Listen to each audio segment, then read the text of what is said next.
Be better कि आप subscribe कर लें, तो उसका बेल आइकन प्रेस कर लें ताकि कोई भी अगर इम्पोर्टेंट अपडेट होती है तो वो आपको उसका ऑटोमेटिकली नोटिफिकेशन आ जाए। आप अंदाजा इस बात से लगा सकते हैं कि सारा कुछ जब उनकी कमांड एंड कंट्रोल में आ गया तो उन्होंने पहला काम क्या किया कि तौसीफ आमिर साहब के एक भाई हैं मिस्टर अबूजर, उनको हायर किया गया था कि बी फॉर यू की जो उस वक्त की जो वेबसाइट थी उसकी एसईओ का वो काम करेंगे, लेकिन करते कराते जो चूंकि असल टारगेट कुछ और था। मैं यहां पे नाम ले रहा हूं प्रोजेक्ट्स का सॉरी, जो अहबाब एक्टिव हैं, ये मैं ऑन रिकॉर्ड बात कर रहा हूं, ऑन रिकॉर्ड जाके जरा तहकीक करें, तफ्तीश करें, इन्वेस्टिगेट करें।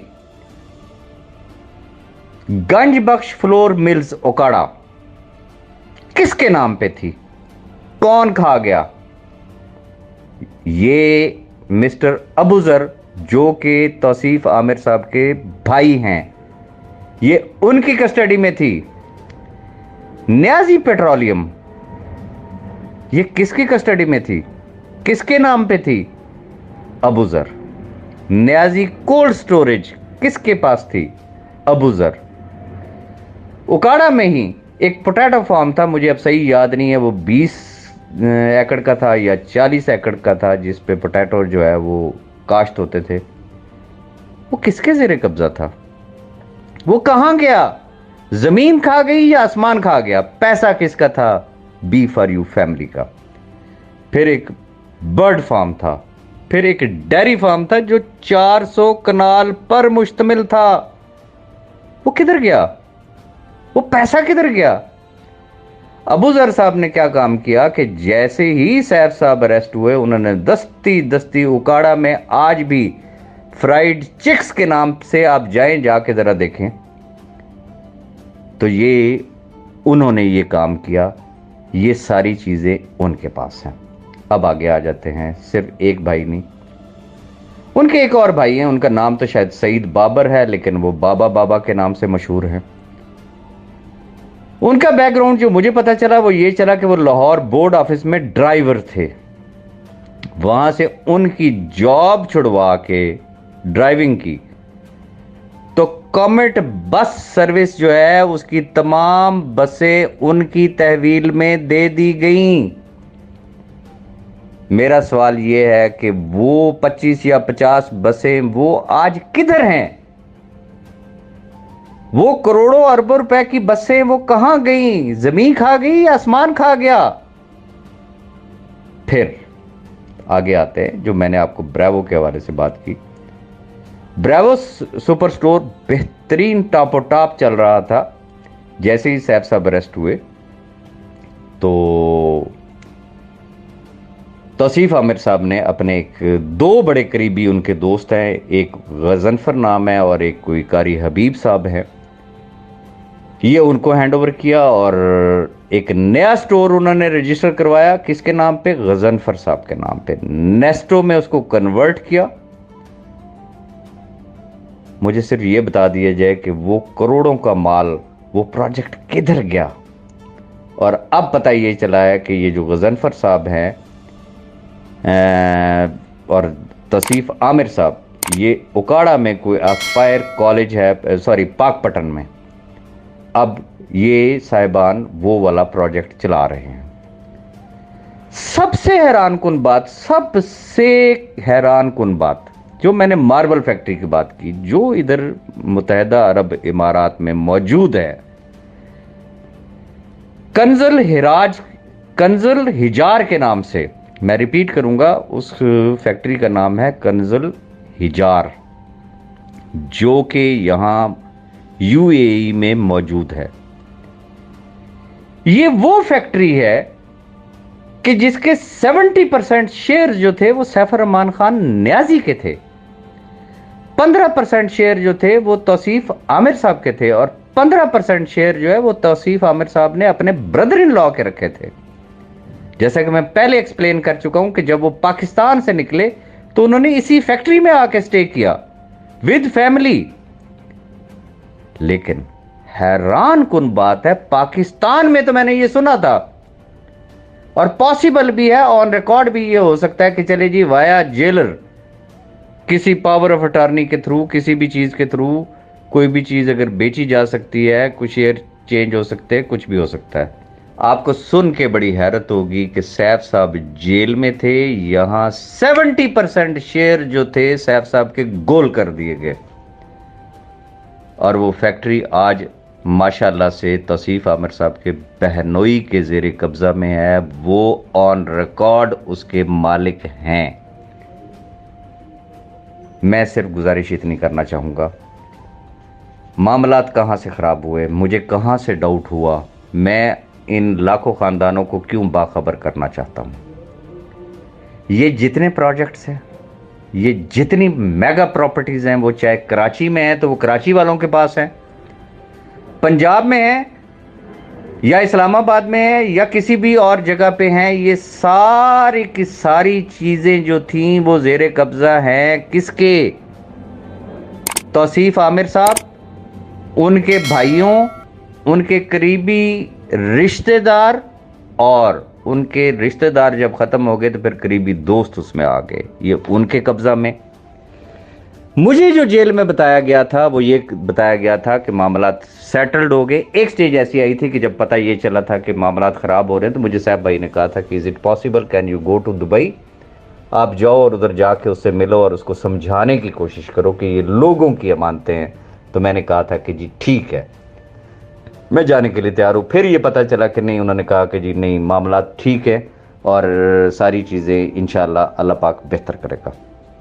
अब मेरा सेटिस्फैक्शन लेवल ये था कि अगर ये अरबों की जायदादें सेफ हैं तो फिर नैब का केस चाहे वो 20 साल तक भी चलता रहे तो इन लाखों खानदानों को अकोमोडेट किया जा सकता है। लेकिन अचानक स्टोरी क्या चेंज हुई, मेरे सामने जो चीज आई वो ये आई कि ना, वो तो तौसीफ आमिर साहब मुकर गए, वो तो किसी चीज को, हालांकि वो एक अंडरस्टैंडिंग के तहत पाकिस्तान आए थे वापस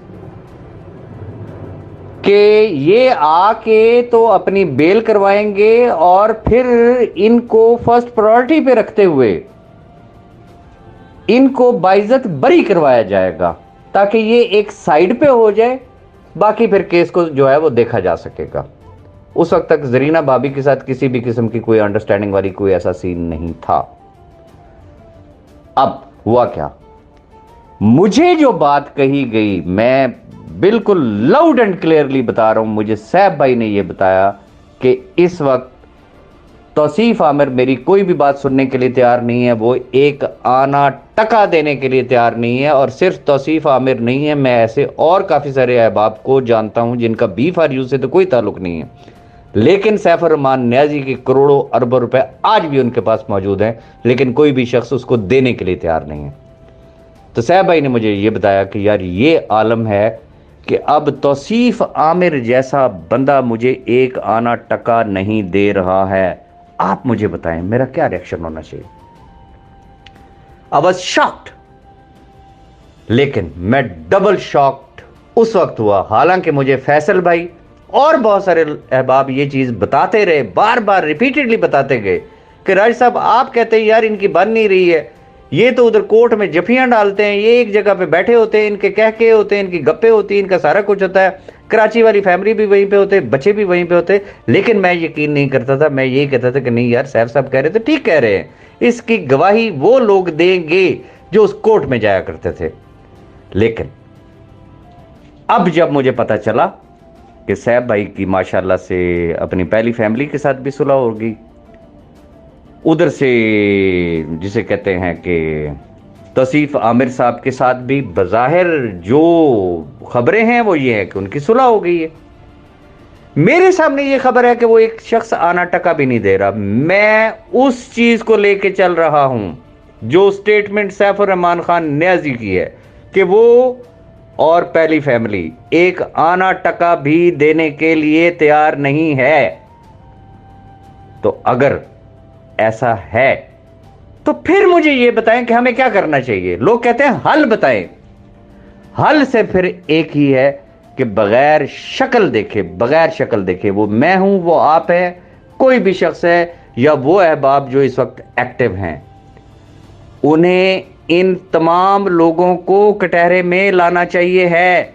सैफुर रहमान न्याजी का नंबर सबसे आखिर में आना है।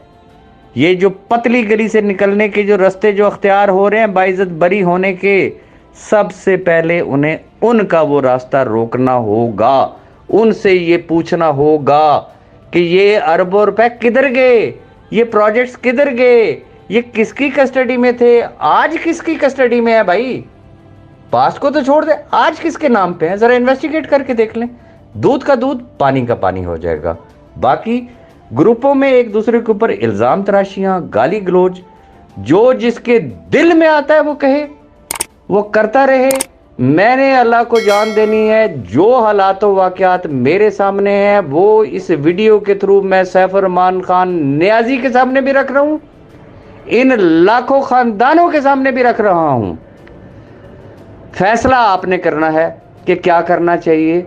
रिक्वेस्ट सिर्फ इतनी करना चाहूंगा, किसी जत्थेबाजी का कोई फायदा नहीं है, जलसे जुलूसों का कोई फायदा नहीं है, धरनों का कोई फायदा नहीं है। कानूनी जंग लड़ें जो लड़ने का तरीकाकार है। और राइट फोरम जो है वो सिर्फ नैब कोर्ट है, चूंकि अब फर्द जुर्म आयद होना है और फर्द जुर्म आयद होने के फौरन बाद जो एक सीरीज चल रही है वो बाइज्जत तौर पे बरी होने की होनी है।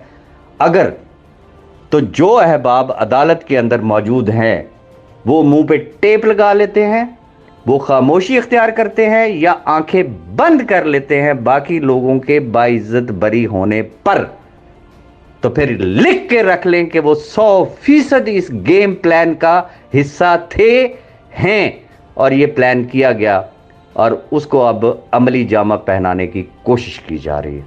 तो मैं सबसे दस्त बस्ता रिक्वेस्ट करूंगा, this is the time to be United.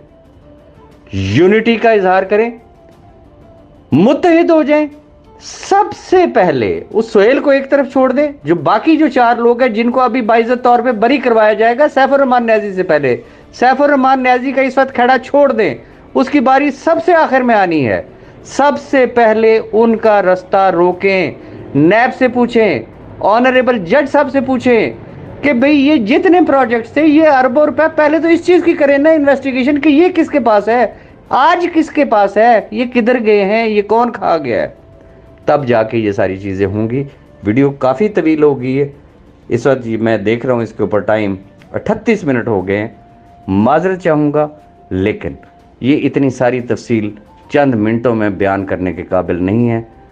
इंशाअल्लाह जो बाकी मादा चीज़ें हैं वो इससे अगले स्टेप पे मैं आपके साथ शेयर करूंगा। वो अहबाब कि जिन्होंने इस YouTube को अभी तक सब्सक्राइब नहीं किया वो कर लें, इसका बेल आइकन प्रेस कर लें, ताकि मैं जब भी कोई चीज़ यहाँ पे शेयर करूं तो आपको उसका ऑटोमेटिकली नोटिफिकेशन मिल जाए।